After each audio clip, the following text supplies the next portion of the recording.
There's enough in your vortex to keep you thriving for 20 or 30 lifetimes. That's how dynamic it is. That's how big it is. And you want some of it. How are you going to get it? You got to get into receptive mode. You've got to think like your inner being thinks in order to be in that receptive mode. You talk a lot about climbing the ladder, and we talk about humans thinking that they're climbing a ladder. We never encourage you to get on one. Beam me up, Scotty. Or the ideal of you can't go from a non-satisfied place to a satisfied place without taking the baby steps or first becoming general.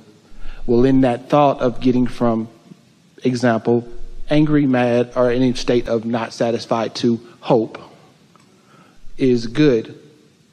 Is there a more effective way besides the daily practice of said meditation, said aligning, said refocusing, to get to that state from hope to knowing / believing, in the ideal that believing is a thought that you keep thinking? So what's the most effective way to get from I've jumped to hope, now I want to get to the knowing of it, the believing of it, where I'm out ahead of it before it has manifested in my life? It's a really good question. The most important thing that we want to say to you is that you are where you are. So if something has happened and you're having a reaction to it, you are vibrationally where you are. And anything that you can do to improve the way you feel right now is effective. And it has to be enough because it's all you can do. But today we're really emphasizing in this conversation the extraordinary difference between working your way up the emotional scale and quieting your mind and taking a quantum leap over there to where your inner being already is. It's standing back far enough to acknowledge that your inner being is there and that you are your inner being, and that you don't have to struggle your way up the emotional scale if you just let go. What are the words that we were offering? Satisfied. Being satisfied with yourself. I'm not mad at myself in this struggle right now. I know I would rather know than just hope. And I sure don't like to have doubt. But when you beat up on yourself about what you don't know, then you're not satisfied where you are. And now the gap is a harder one. And so it's just playing with it. Every day Esther does focus wheels, because every day she recognizes a vibration that could be better. And often a focus wheel will take her quickly there, especially if she catches it early. But there is nothing that gets her out ahead of it better than waking up, and before anything else happens, before she visits with someone, before she reads her email, before she starts receiving texts, before she remembers anything from before, if the first thing she does is set herself into a comfortable place and just quiet her mind and tune to the higher frequency, this day is dominantly better every single time. We just cannot emphasize that enough. Now, does that mean that the other tools are irrelevant? No, because you can't always go into meditation. Sometimes you got to deal with what's coming right at you. Sometimes you need to count to 10 and look for positive aspects in this arena or in this person where there is not one evident positive aspect. Sometimes you just don't want to make it worse, and sometimes you just want to walk away. You come to understand what works best for you, and sometimes it's this process, and sometimes it's this one, and sometimes it's this one, and sometimes it's this one.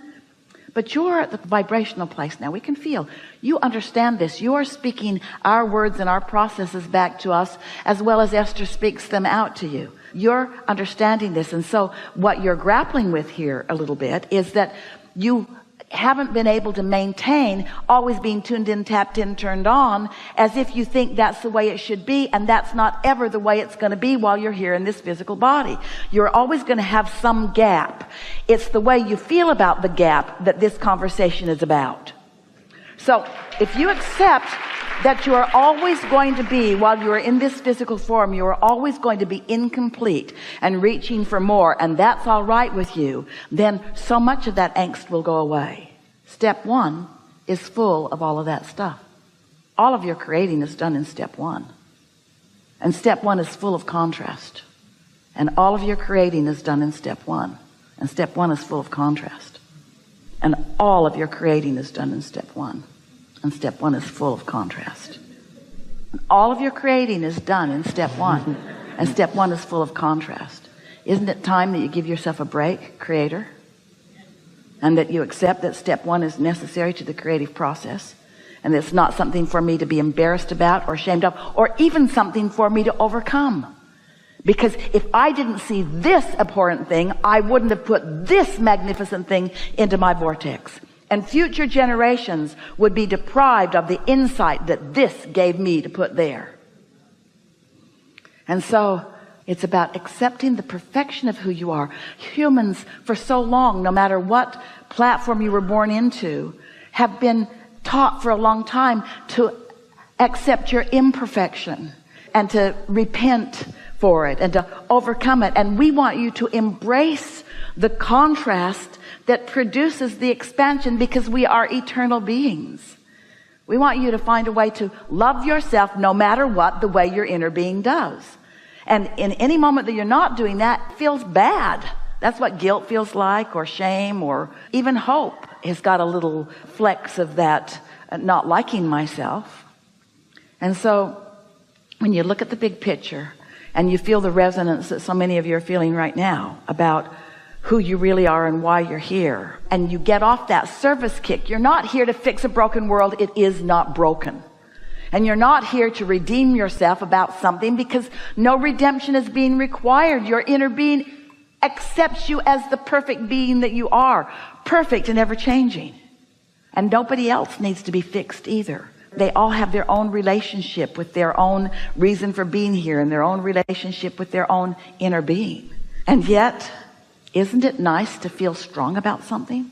Isn't it nice for something to happen that makes you have a strong feeling about it? And there's nothing better than a contrasting experience making you feel strong about something than lining up with what you've created, lining up with the strong. And so when the world looks like it's coming apart, and your desire is not that it come together, because it will never come apart. Your desire is to know the perfection of this unfolding. If you were watching a play-by-play, we're talking about really slow time-lapse photography of a seed becoming in the ground, it would look chaotic to you as it gives way to the new, and gives way to the new, and gives way to the new, and gives way to the new, and gives way to the new. In other words, if you were watching it infinitesimally, if you were watching the forming of a fetus in a mother's womb and the cellular evolution that is taking place, it would be unsettling to you in its perfection. And the same thing is happening with this magnificent being that you are continuing to become, and the world that you are sharing with others. Its perfection in its unfolding. You just got to decide that that's the way you see it, so that you feel ease about it, so that you're called to your becoming rather than prodding yourself there. And most of all, now we're going to get down to some nitty-gritty.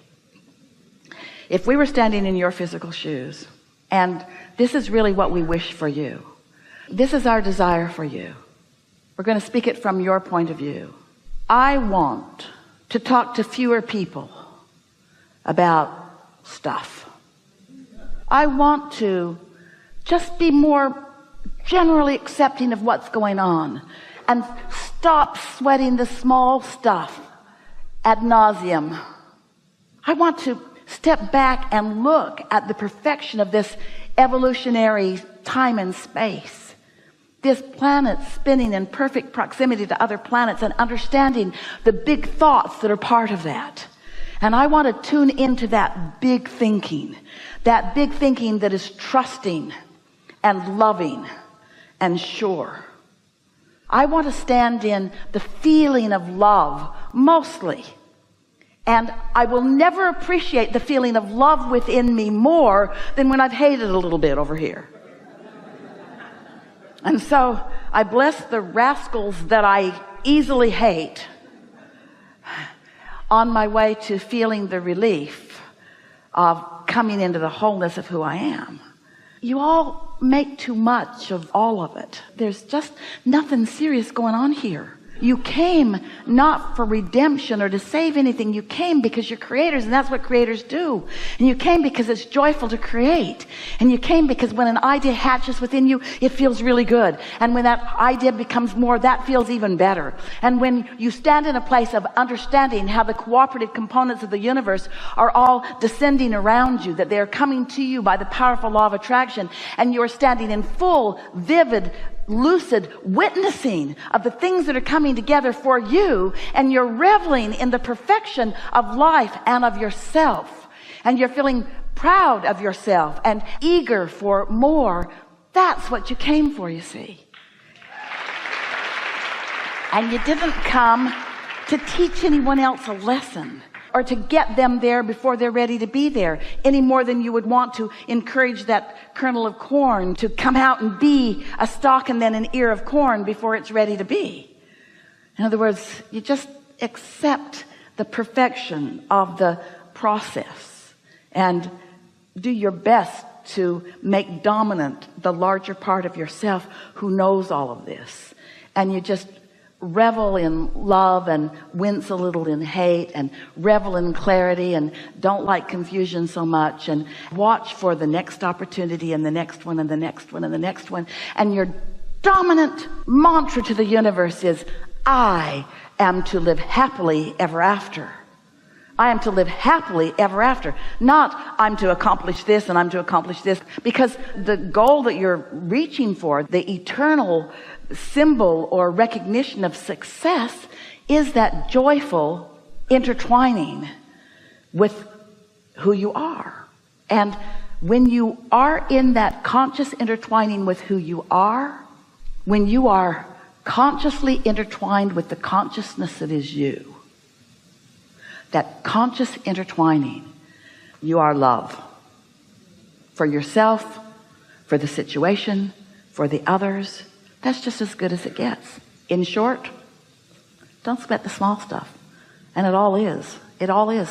It all is. Everything that is of a physical nature is small stuff in relationship to the relationship that you have with this energy.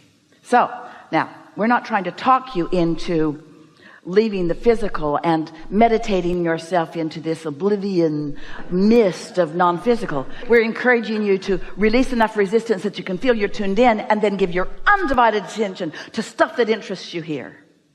Stuff that interests you here. Paint it and make the money and do the travel and make love to each other and enjoy the life that you are living. Enjoy the life that you're living. But do it from that place of connection to source, because you haven't spent money until you've spent money with source. And you haven't made love until you've made love with source. And you haven't witnessed the beauty of the planet until you've done it in connection with source. Get tuned in, tapped in, turned on, and live like you intended to live.